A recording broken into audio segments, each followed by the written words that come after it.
सुमित्रा के सबसे छोटे बेटे अनुज की शादी फिक्स हो जाती है कोमल नाम की लड़की से। कोमल दिखने में बहुत सुंदर थी, साथ ही अच्छा खासा दहेज भी लेकर आई थी, जिस कारण सुमित्रा हर वक्त अपनी छोटी बहू की तारीफ करती। ऐसे ही एक दिन सुमित्रा अपनी बड़ी बहू शिल्पा से कहती है, अरे शिल्पा, जल्दी से घर का काम कर ले। शाम को ना तेरी सबसे छोटी देवरानी कोमल के लिए ना हार लेना है और ना सारा जेवर लेना है, तो जरा मेरे साथ चल।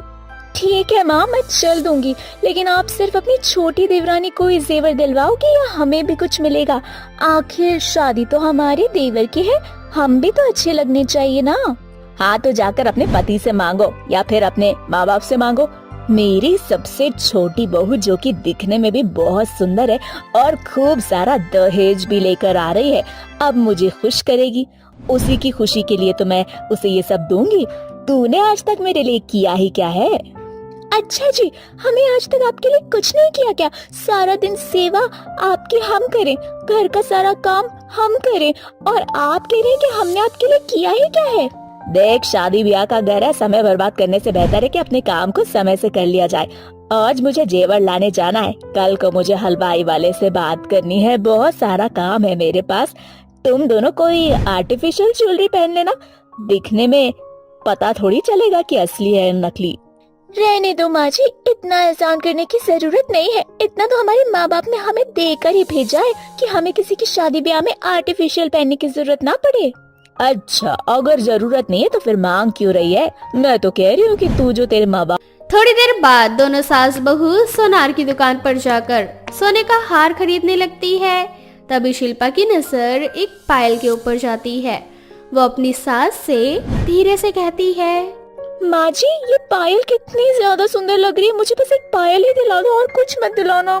मेरे से ना बकवास करने की जरूरत नहीं है, और यहाँ पर अगर मेरी बेइज्जती हुई ना तेरी वजह से, तो मैं तुझे शादी में ही लेकर नहीं जाऊंगी। हर जगह मुंह उठाकर कुछ ना कुछ मांगना शुरू कर देती है। मैं यहाँ फिर से अपनी बहू के लिए सामान लेने आई हूँ, फालतू खर्चा नहीं करना मुझे। माँ जी, पायल दिला दोगी तो क्या ही चला जाएगा आपका? शिल्पा, मैंने तुझे क्या बोला? शांति से बैठी रह और मेरी मदद कर कोमल बहू के लिए जेवर पसंद करने में। तुझे बस इतने ही काम के लिए लेकर आई हूँ मैं यहाँ, बाकी तेरा कोई लेना देना नहीं है। और अगर मेरी मदद नहीं कर सकती तो तू यहाँ से जा सकती है, अकेले ही ले लूंगी मैं सब कुछ। बेचारे शिल्पा का मुंह बन जाता है। थोड़ी देर बाद दोनों घर आ जाती है। तभी सुमित्रा की दूसरे नंबर की बहू प्रीति अपनी सास से कहती है, माँ जी, आप घर पे नहीं थे ना, तो साड़ी वाला आया था, और आपको पता है इस बार ना बहुत अच्छे अच्छे कलेक्शन लेके आया था साड़ियों के। माँ जी, मुझे ना अपने लिए 4 से 5 साड़ियाँ तो पसंद आ गई, और दीदी के लिए 1 से 2 साड़ी। बहुत बढ़िया। अब ये बताओ कि शादी तुम दोनों की हो रही है या फिर कोमल की? माँ जी, वो तो ठीक है कि कोमल की शादी है, लेकिन हम भी तो उसकी जेठानी है ना, और हमारा सुंदर लगना भी तो जरूरी है ना। शादी के 1-2 दिन पहले मैं तुम दोनों को एक साड़ी दिला दूंगी। फिलहाल के लिए ना कोई पैसा बर्बाद करना है मुझे और ना ही कुछ और। तो तू साड़ी वाले को फोन करके बोल देना कि कल घर पर माँ जी रहेंगी तो कल आए, और कल जितने भी कलेक्शन लगे ना वो सिर्फ कोमल के लिए लूंगी मैं। और तुम्हें अगर मेरी मदद करनी होगी तो सिर्फ इतना करना कि उसके लिए क्या लूं और क्या नहीं लूं, ये बताना, ठीक है? इतना बोलकर सुमित्रा अंदर चली जाती है। शिल्पा और प्रीति को मन ही मन बहुत गुस्सा आता है और वो दोनों अपने कमरे में जाकर आपस में बातें करते हुए एक दूसरे से कहती है, दीदी, कुछ ज्यादा नहीं हो रहा माँ जी का? वही तो, हमारी कोई वैल्यू ही नहीं है, दिन रात मेहनत हम करें, और जो अभी तक घर में आए नहीं उसके लिए माँ जी इतना ज्यादा पागल हो गई। जब घर में आ जाएगी तो हमारी तो कोई कदर ही नहीं करेगा। मैं तो कहती हूँ ना, जिसके लिए इतना ज्यादा ड्रामा हो रहा है ना, बस उसी की वजह से ना माँ जी की थोड़ी बेइज्जती हो जाए, बस सारा का सारा धरा का धरा ही रह जाएगा। वैसे मेरा आइडिया तो बहुत अच्छा है, मेरे दिमाग में एक प्लान है, क्यों ना हम वैसा करें, लेकिन उससे पहले वो घर में तो आ जाए, शादी तो हो, तभी तो बेइज्जती होगी। अरे प्लान क्या है, मुझे भी बताओ। अच्छा सुन। अब ऐसे ही समय बीतता जाता है। देखते ही देखते शादी का दिन नजदीक आता है। प्रीति और शिल्पा दोनों अच्छे से तैयार होकर बारात में जाने की तैयारियां कर ही रही होती है कि सुमित्रा भी बहुत अच्छे से तैयार हो जाती है। थोड़ी देर बाद बारात निकल जाती है। कोमल भी लाल रंग के दुल्हन के जोड़े में तैयार होकर मंडप में आती है। कोमल के जेवर देखकर शादी में आए सभी लोगों की आंखें फटी की फटी रह जाती है। सुमित्रा ने बहुत ही भारी भरकम जेवर अपनी बहू को दिए थे। ये देखकर मन ही मन प्रीति और शिल्पा को जलन भी होती है और आखिरकार हंसी खुशी कोमल की शादी सुमित्रा के बेटे से हो जाती है। और अगले दिन कोमल का अपने ससुराल में स्वागत होता है, जहां हर तरफ हंसी खुशी का माहौल था। ये है मेरे कोमल बहू, जो दिखने में सारी बहुओं से लाख गुना सुंदर है। और शादी में तो जो जो जेवर मैंने इसे दिए थे, वो जेवर उस पर चार चांद लगा रहे थे। इतनी खूबसूरती थी। खैर, अब मेरी बहू थक गई होगी। अरे ओ शिल्पा और प्रीति, जरा कोमल के लिए कुछ अच्छा सा बना कर ले आओ, मेरी बहू थक गई है। कोमल बहू, एक काम कर, अपने कमरे में चले जा और वहाँ जाकर आराम से सो जाना। जब तक तेरी जो जेठानी है ना, किसी काम धाम की तो है नहीं, वो दोनों कुछ न कुछ बनाकर लाती रहेंगी तेरे लिए। थोड़ी देर बाद शिल्पा और प्रीति दोनों किचन में जाकर कोमल के लिए कुछ न कुछ बनाने लगती है। दोनों को मन ही मन बहुत ही ज्यादा गुस्सा आ रहा था, लेकिन क्या कर सकती थी। दोनों चुपचाप कोमल के लिए खाना बनाने लगती है। थोड़ी देर बाद उसे खाना खाने के लिए देती हैं। खाना खाने के आधे घंटे बाद कोमल को बहुत जोर से लूज मोशन लग जाते हैं। वो बार बार शौचालय में जा रही होती है कि थोड़ी देर बाद सभी रिश्तेदार कोमल की मुंह दिखाई के लिए आते हैं, लेकिन कोमल की तबीयत खराब होने के कारण वो बाहर नहीं जा पा रही थी। ये देखकर सुमित्रा को गुस्सा आता है और वो कोमल से कहती है, ये सब क्या है कोमल? कब से तेरा इंतजार कर रहे हैं बाहर, और तू है कि अपने कमरे में बैठी हुई है? बाहर लोग बातें बना रहे, आखिर बात क्या है? आ क्यों नहीं रही बाहर? माँ जी, मुझे माफ करना, मैं बाहर नहीं जा सकती। आखिर क्यों नहीं आ जा सकती? हुआ क्या है? माँ जी, मेरी ना तबीयत बिल्कुल भी ठीक नहीं है। मुझे ना लूज मोशन हो गए हैं और बार बार मुझे हल्का होने के लिए शौचालय में जाना पड़ रहा है। सुमित्रा बिना कुछ कहे वहाँ से चली जाती है।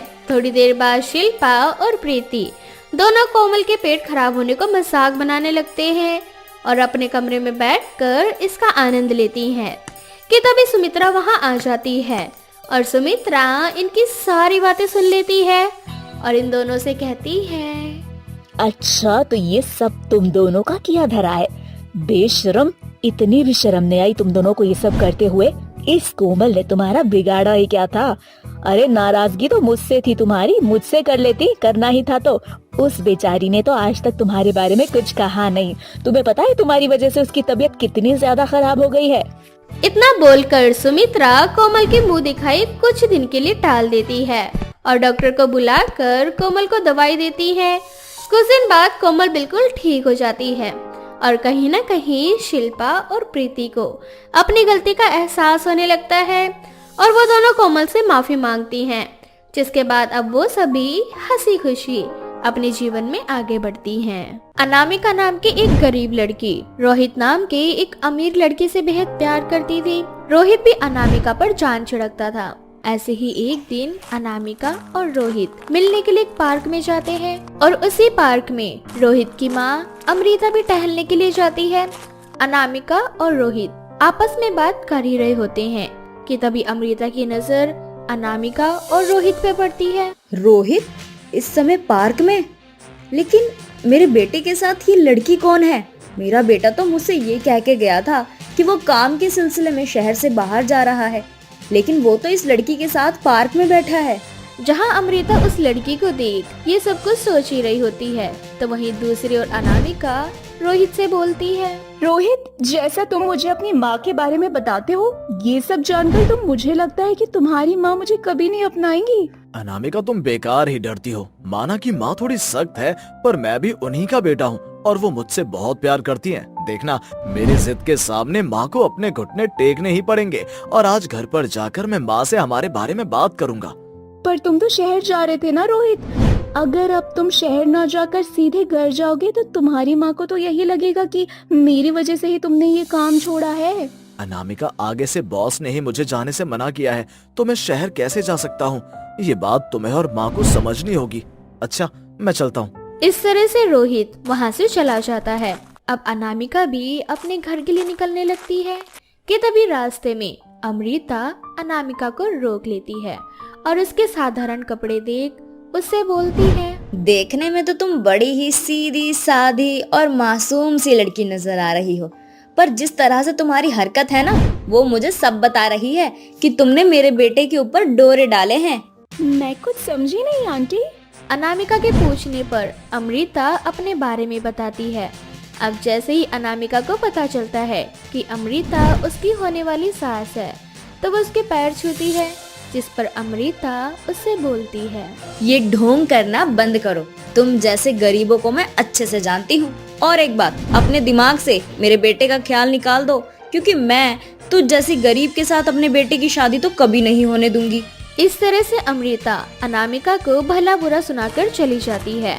कुछ देर बाद अमृता घर पहुंचती है, जहां रोहित अनामिका के बारे में अपनी माँ से बात करता है।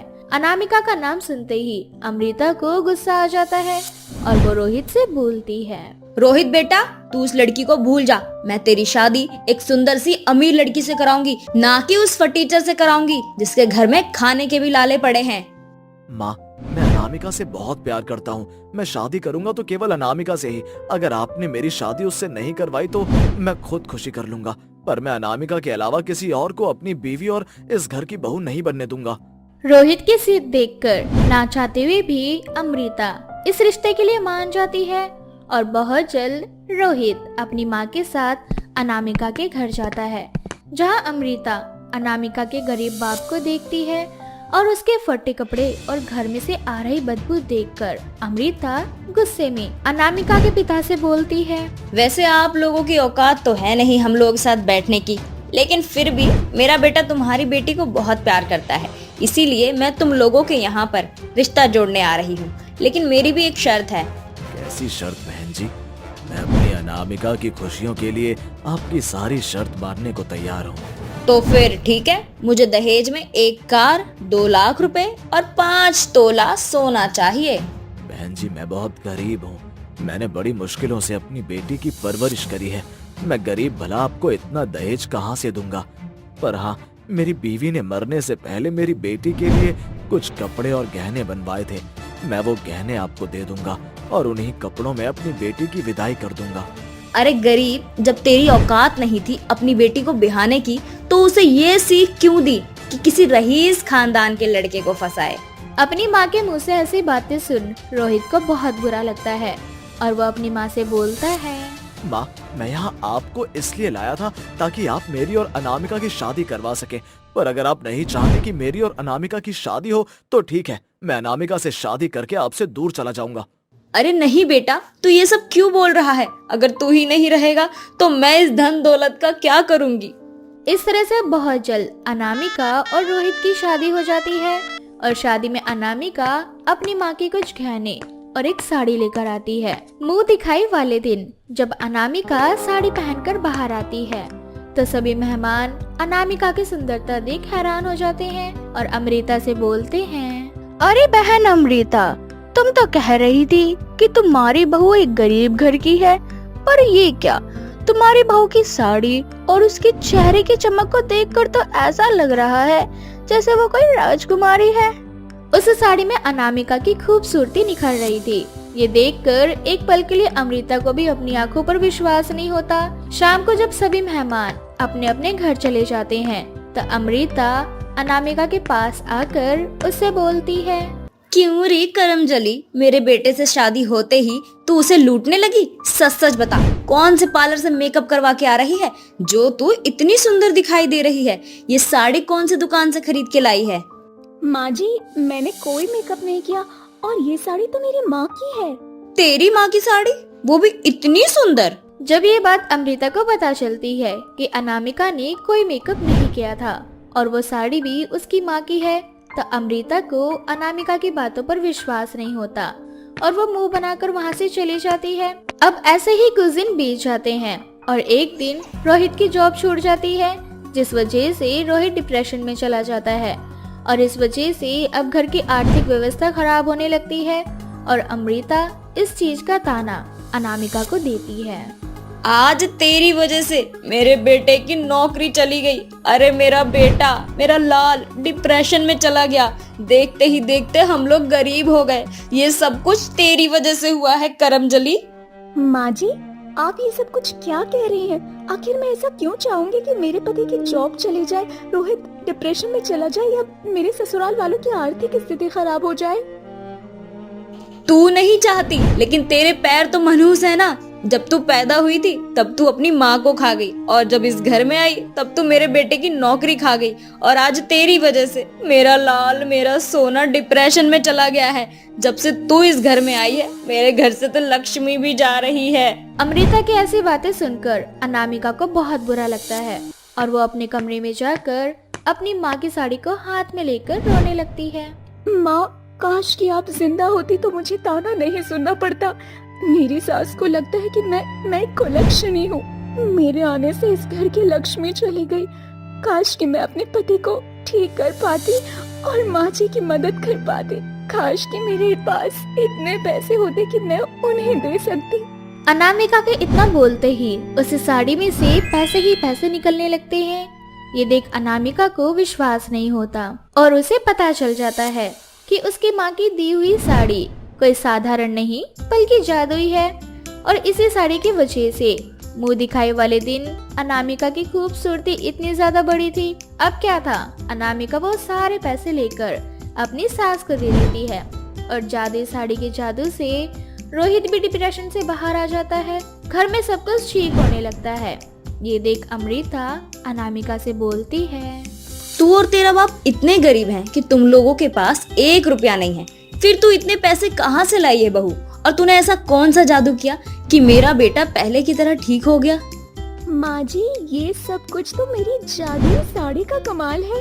अनामिका अमृता को सारी बात बताती है और जब अमृता को जादुई साड़ी का सच पता चलता है तो अमृता अपनी बहू से अपनी गलती की माफी मांगती है, जिसके बाद वो दोनों सास बहू एक साथ रहने लगती हैं और हमेशा जादुई साड़ी अनामिका और उसके ससुराल वालों की हिफाजत करती है। ये कहानी है अजय की। अजय बहुत ही ईमानदार ऑटो ड्राइवर था। अजय बहुत ही गरीब इंसान था, लेकिन मन का बहुत ही अमीर था। कुछ समय पहले अजय की ऑटो का एक्सीडेंट हो जाता है, जिस कारण अजय का ऑटो पूरी तरह से तहस नहस हो जाता है। कुछ समय के लिए अजय के घर की आर्थिक हालत बहुत ज्यादा खराब हो गई थी, लेकिन आज बहुत ही ज्यादा हिम्मत वाला व्यक्ति था अजय। उसने अपनी जुगाड़ लगाकर रिक्शे को ऑटो के आगे वाले हिस्से को जोड़कर काम चलाऊ ऑटो बना लिया है, जिससे अजय का काम चालू हो जाता है।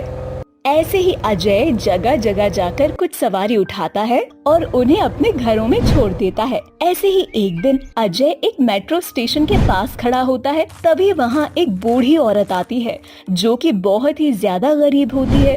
वो बूढ़ी औरत अजय से मदद मांगते हुए कहती है, अरे बेटा, मुझे जरा मेरे घर तक छोड़ दे। मेरे पास पैसे नहीं है। मैं तुझे पैसे दे देती, बस मुझ पर एक एहसान करना कि तू मुझे मेरे घर तक छोड़ देना। अरे माता जी, आप आराम से हमारे ऑटो में बैठी हैं। हम आपको आपके घर तक छोड़ कर आएंगे।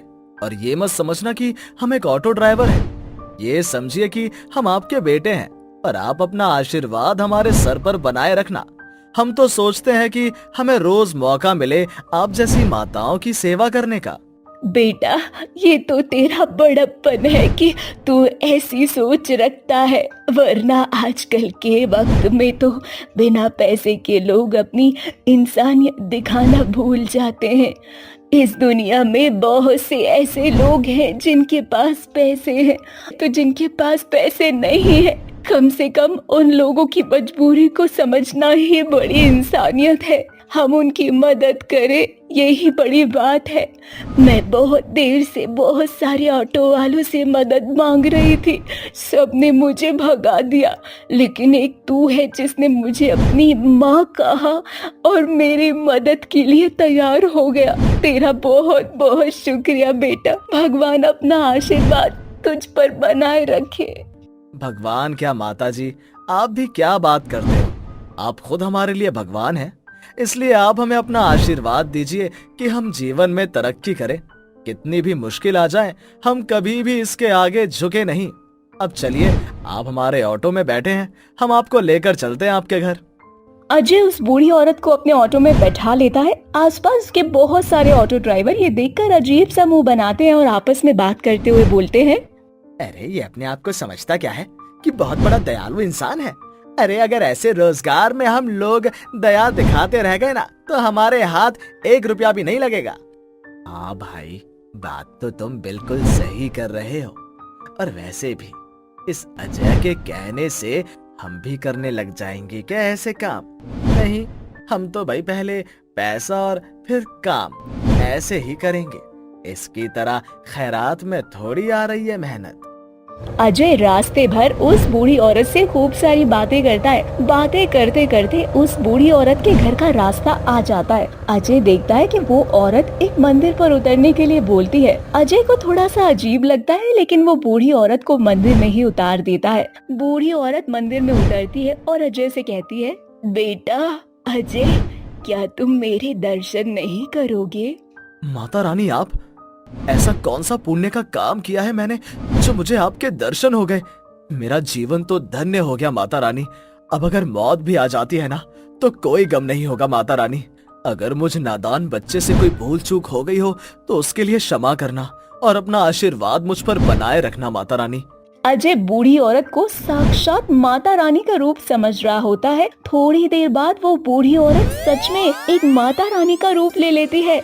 अजय माता रानी के चरणों में जा गिरता है और रोता हुआ उनसे अपने जीवन की बहुत सारे उतार चढ़ावों के बारे में बताता है। तभी माता रानी अजय से कहती है, बेटा मैं जानती हूँ कि तुम्हारे साथ बहुत कुछ ऐसा हुआ है जीवन में जिससे लोगों का भरोसा भगवान से उठ जाता है, लेकिन तुम अपनी हिम्मत को बिल्कुल भी नहीं हारे। भगवान पर भी तुमने भरोसा बनाया रखा, इसीलिए मैं स्वयं तुम्हारे पास आई और तुम्हारे पास आने के बाद मैंने जो तुम्हारा रूप देखा उससे मैं और भी ज्यादा प्रभावित हो गई।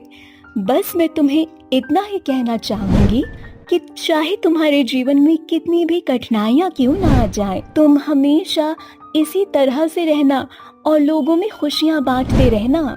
जी माता रानी, मैं हमेशा भविष्य में लोगों को खुश रखूंगा और खुशियाँ बांटूंगा लोगों में। और मैं तुम्हें कुछ देना चाहती हूँ। मैं तुम्हें एक जादुई सुनहरा ऑटो देना चाहती हूँ। ये जादू ही होता है इस ऑटो में। तुम अपनी इच्छा के अनुसार कितने भी लोगों को इसमें बैठा सकते हो और हाँ, जरूरत पड़ने पर ये ऑटो उड़ भी सकता है। ये ऑटो कभी खराब भी नहीं होगा और इस ऑटो की चमक से लोग अपने आप तुम्हारे पास आएंगे। और ये इच्छा पूर्ति सुनहरा ऑटो है। तुम्हें भविष्य में जरूरत पड़ने पर अपनी कोई भी इच्छा इस ऑटो से तुम पूरी करवा सकते हो। इतना बोलकर माता रानी वहाँ से चली जाती है। अजय अपना सुनहरा ऑटो लेकर अपने घर जाता है। ऐसे ही कुछ दिन बीत जाते हैं और अजय अपना जादुई सुनहरा ऑटो लेकर सड़क पर निकलता है। लोग उसकी ऑटो देखकर बहुत ज्यादा आकर्षित होते हैं। अजय हर उस जरूरतमंद इंसान को अपने ऑटो में बैठाता है जिसके पास पैसे नहीं है, जो चलने फिरने में असमर्थ है। इस तरह अजय जरूरतमंद लोगों की मदद करते हुए अपने जीवन में आगे बढ़ता है।